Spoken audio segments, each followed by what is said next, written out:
Hello दोस्तों, नमस्कार। मैं हूं आर डी प्रजापत और स्वागत करता हूं आप सबका स्टडी ऑन यूट्यूब चैनल पर। Study on to get success on. दोस्तों, अगर आप इस चैनल पर नए हैं तो प्लीज़ चैनल को सब्सक्राइब करें और आने वाली वीडियोज़ की नोटिफिकेशन के लिए आप बेल आइकन प्रेस करें ताकि आपको वीडियोज़ की नोटिफिकेशन मिल सके। दोस्तों, आज है 24 मई 2020 और आज के करंट अफेयर्स में आप सबका स्वागत है। आज के करंट अफेयर्स की पीडीएफ आप हमारे टेलीग्राम चैनल से डाउनलोड कर सकते हैं, जिसकी लिंक आपको वीडियो के डिस्क्रिप्शन में मिल जाएगी।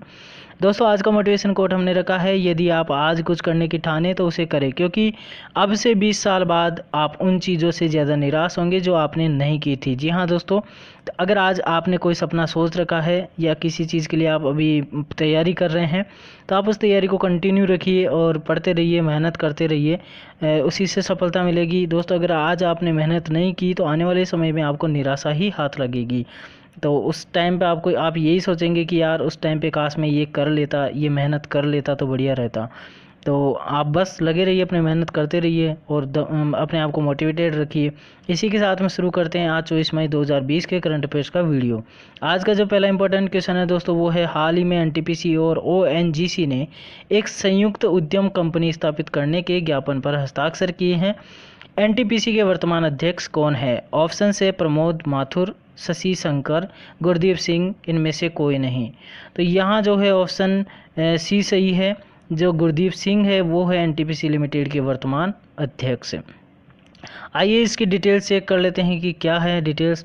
तो हाल ही में एनटीपीसी और ओएनजीसी ने संयुक्त उद्योग स्थापित करने के लिए एक संयुक्त उद्यम कंपनी स्थापित करने के ज्ञापन पर हस्ताक्षर किए हैं और इस समझौते के तहत दोनों कंपनियां भारत में तथा विदेशों में संयुक्त रूप से नवीकरणीय ऊर्जा परियोजनाओं के स्थापन के लिए संभावनाएं तलाशेगी। एनटीपीसी की बात कर लेते हैं तो एनटीपीसी की फुल फॉर्म है national thermal power corporation limited. Public sector undertaking company है दोस्तों ये, और इसकी स्थापना 7 नवंबर 1975 न्यू दिल्ली में हुई। एमडी और चेयरमैन गुरदीप सिंह है। ओएनजीसी की बात कर लेते हैं तो oil and natural gas corporation limited है इसका फुल नेम, और इसकी ये भी पब्लिक सेक्टर अंडरटेकिंग कंपनी है और इसकी स्थापना 14 अगस्त 1956 में हुई। न्यू दिल्ली में इसका ऑफिस स्थित है और सीईओ, एमडी और चेयरमैन है शशि शंकर। तो ये ओएनजीसी और एनटीपीसी की हमने बात की, जिन्होंने अभी संयुक्त उद्यम कंपनी स्थापित करने के लिए ज्ञापन पर हस्ताक्षर किए हैं। हमारा अगला क्वेश्चन है दोस्तों, कौन सा देश दुनिया का प्रथम सबसे बड़ा पीपीई किट निर्माता देश बना है? तो यहाँ पे ऑप्शन है भारत, चीन, अमेरिका, इनमें से कोई नहीं।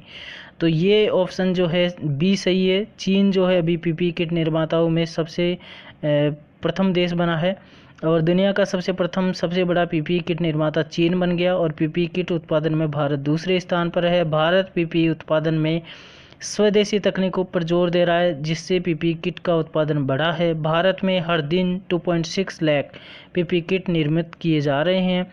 पीपीई किट की बात करें तो पर्सनल प्रोटेक्शन इक्विपमेंट इसका फुल नेम है और इसमें क्या क्या आते हैं तो जूता, कवर, दस्ताने, आंखों की शील्ड, मास्क और गाउन आते हैं।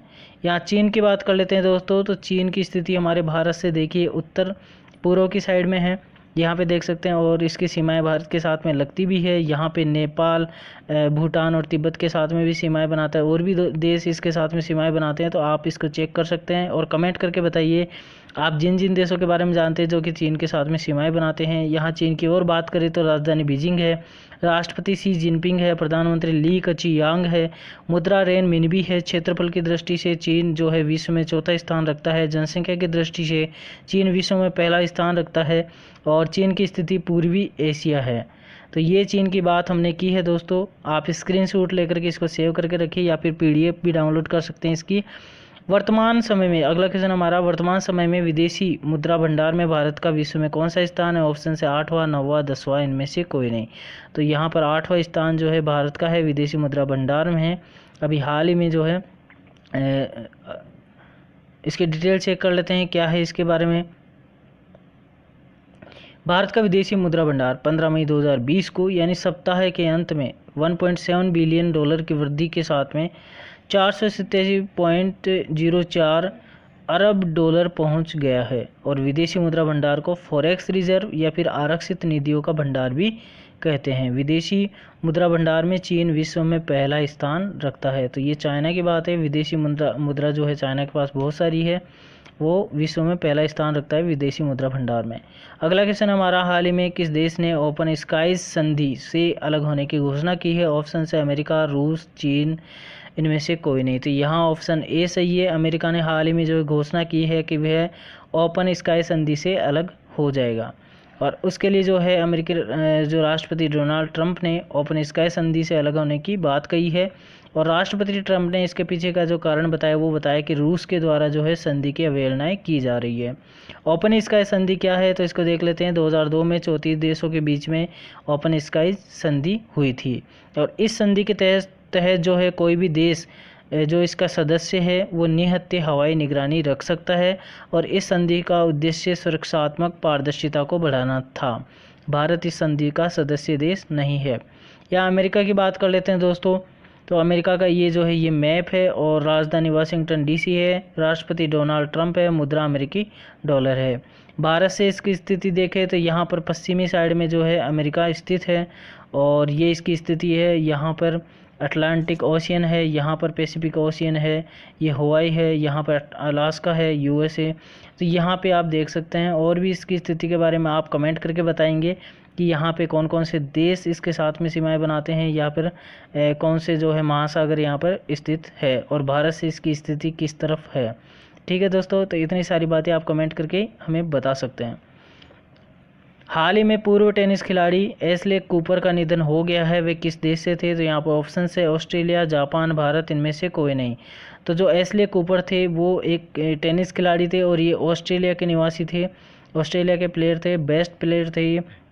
और इनकी बात करें तो ये जो है एशले कूपर ने 1950 में 4 ग्रैंड स्लैम एकल खिताब जीते थे दोस्तों, जो कि अपने आप में बहुत बड़ी उपलब्धि है। और उन्होंने 4 ग्रैंड स्लैम युगल खिताब भी जीते हैं। यहाँ ऑस्ट्रेलिया की बात कर लेते हैं, वर्ल्ड मैप में क्या स्थिति है इसकी, और इसकी डिटेल चेक करें तो ऑस्ट्रेलिया का ये जो है ये फ्लैग है, और राजधानी कैनबरा, प्रधानमंत्री ऑस्ट्रेलिया के स्कॉट मॉरिसन है, ऑस्ट्रेलिया की मुद्रा जो है ऑस्ट्रेलियन डॉलर है।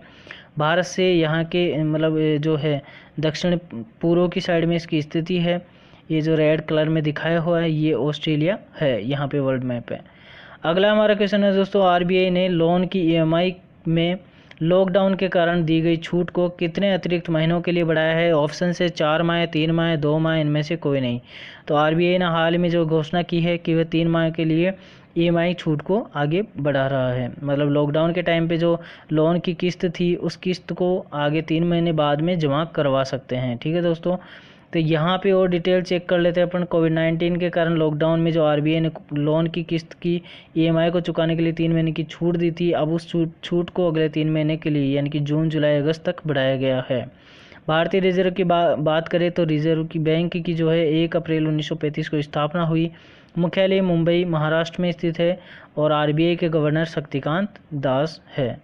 हमारा अगला क्वेश्चन है दोस्तों, दस्तकारों और शिल्पकारों का सशक्तिकरण एक्सचेंज हुनर हाट पुनः कब से शुरू होने जा रहा है? ऑप्शन है जुलाई 2020, अगस्त 2020, सितंबर 2020, इनमें से कोई नहीं। तो यहाँ ऑप्शन जो है ऑप्शन सी सही है, सितंबर 2020 में हुनर हाट पुनः शुरू किया जाएगा। ये जो है क्यों आयोजित किया जाता है इसकी डिटेल चेक कर लेते हो। अगला हुनर हाट है सितंबर 2020 में आयोजित होगा, और इस बार की जो थीम होगी वो होगी लोकल से ग्लोबल। ठीक है, और इस बार के हुनर हाट में सोशल डिस्टेंसिंग, साफ सफाई, सैनिटाइजेशन, मास्क आदि की विशेष व्यवस्थाओं का ध्यान रखा जाएगा। साथ ही जान भी जहान भी पेवेलियन भी होगा, जहां लोगों को पैनिक नहीं प्रिकॉशन की थीम पर जागरूकता पैदा करने के लिए जानकारी दी जाएगी। क्योंकि दोस्तों अभी चल रही है कोविड-19 की महामारी, और इसी को देखते हुए इस तरह की थीम बनाई जा रही है। और जो इस बार जो है ये हुनर हाट लग रहा है, उसमें भी इस चीज़ का विशेष तौर पर ध्यान रखा जाएगा। केंद्रीय अल्पसंख्यक कार्य मंत्रालय द्वारा दस्तकारों तथा शिल्पकारों के हुनर को प्रोत्साहन देने के लिए हुनर हाट की शुरुआत की गई थी। अब तक 2 दर्जन से अधिक हुनर हाट का आयोजन किया जा सका है, और फरवरी 2020 में हुनर हाट का आयोजन इंडिया गेट में हुआ। इंडिया गेट जो है वहाँ पर हुआ था, जिसमें प्रधानमंत्री मोदी जी ने भी शिरकत की थी, और इसकी फ़ोटो आपने देखी भी होगी, लिट्टी चोखा खाते हुए अखबार में उनकी फ़ोटो आई थी। ठीक है, और केंद्रीय अल्पसंख्यक कार्य मंत्री जो है उनका नाम है मुख्तार अब्बास नकवी। तो ये बात थी हुनर हाट की। और अगला क्वेश्चन हमारा कॉयर जियो टेक्सटाइल पर आधारित कथित जो है कथनों पर विचार करें। तो कथन ए है, प्रधानमंत्री ग्राम सड़क योजना के तहत ग्रामीण सड़क निर्माण के लिए कॉयर जियो टेक्सटाइल का उपयोग किया जाएगा। ये कथन ए है। कथन बी है, जियो टेक्सटाइल्स पॉलीप्रोपाइलिन से बने होते हैं और इसको जीवाश्म भी काट नहीं सकते। इससे बनी सड़क 3 से 5 साल तक आसानी से चल जाती है। तो यहाँ विचार करना है कौन सा कथन सही है, कौन सा गलत है। तो यहाँ कथन ए सही, कथन बी सही, कथन दोनों गलत, कथन दोनों सही है। तो यहाँ पर जो है कथन दोनों ही सही है, यानी कि हमारा ऑप्शन डी जो है वो सही है। यहाँ पे और भी इसके चर्चा कर लेते हैं कि क्या है कॉयर जियो टेक्सटाइल्स। और इसकी बात करें तो प्रधानमंत्री ग्राम सड़क योजना के तहत तीसरे चरण में ग्रामीण इलाकों में जो सड़क बनाई जाएगी वो कॉयर जियो टेक्सटाइल का उपयोग करके बनाई जाएगी। और यह एक पारगम्य फैब्रिक है जो बहुत मजबूत और टिकाऊ है, कोई भी सूक्ष्मजीवी से काट नहीं सकता। और इस योजना के तहत 7 राज्यों में 1674 किलोमीटर की जो लंबाई की सड़क बनाई जाएगी। ठीक है दोस्तों, हमारा अगला क्वेश्चन है कि वित्त मंत्रालय द्वारा बजट 2020-21 में हरित ऊर्जा उपकरणों के आयात शुल्क में कितने प्रतिशत की वृद्धि की गई है। तो यहाँ ऑप्शन है 20%, 10%, 5%, इनमें से कोई नहीं। तो जो है हरित ऊर्जा उपकरण उसमें उसके लिए जो आयात शुल्क है उसमें 20% की वृद्धि की गई है। और हरित ऊर्जा उपकरण का मतलब क्या है कि जो रिन्यूएबल एनर्जी होती है उससे संबंधित जो उपकरण होते हैं, जैसे कि सोलर पैनल हुआ या फिर जो विंड एनर्जी जो अपन बनाते हैं उसके लिए जो इक्विपमेंट होते हैं, तो उन सब चीज़ों के लिए जो आयात करता था अपना देश उसको उस पर उसने क्या किया है 20% की उस शुल्क में वृद्धि कर दी है। और भारत विश्व में ऊर्जा के उपयोग से तीसरा स्थान रखता है। हमारा अगला क्वेश्चन है दोस्तों, कोविड-19 से प्रभावित बच्चों और परिवारों की मदद के लिए एयरटेल अफ्रीका ने किसके साथ समझौता किया है। तो यहाँ ऑप्शन है यूनिसेफ, WHO, अफ्रीका, इनमें से कोई नहीं। तो यहाँ पर जो है ऑप्शन ए सही है, एयरटेल अफ्रीका ने यूनिसेफ के साथ में कोविड-19 से प्रभावित बच्चों और परिवारों की मदद के लिए समझौता किया है। इसकी डिटेल्स चेक कर लेते हैं दोस्तों क्या है। तो एयरटेल अफ्रीका ने यूनिसेफ के साथ कोविड-19 से प्रभावित बच्चों और परिवार की मदद के लिए साझेदारी की है। और इस साझेदारी का मुख्य उद्देश्य है बच्चों को डिस्टेंस एजुकेशन प्रोवाइड करवाना तथा उनके परिवार वालों को नगद हस्तांतरण के जरिए सहायता पहुंचाना। इस योजना में उप सहारा अफ्रीका के 13 देशों के बच्चे शामिल हैं जो कोविड-19 महामारी के कारण स्कूल बंद होने के कारण प्रभावित हुए हैं। यूनिसेफ की बात करें तो यूनाइटेड नेशंस चिल्ड्रंस फंड, और इसकी स्थापना संयुक्त राष्ट्र महासभा ने 11 दिसंबर 1946 को की थी। यूनिसेफ का मुख्यालय है न्यूयॉर्क में और अध्यक्ष है एन वेनेमन। तो दोस्तों ये थे आज 24 मई 2020 के करंट अफेयर्स। और आपको कैसा लगा आप कमेंट करके ज़रूर से बताएं। अगर आपको ये वीडियो पसंद आया तो प्लीज़ लाइक करें, और चैनल को सब्सक्राइब नहीं किया है तो चैनल को सब्सक्राइब करें, साथ ही बेल आइकन प्रेस करें ताकि आने वाली वीडियोज़ की नोटिफिकेशन आप सबको मिलते रहे। Thank you friends.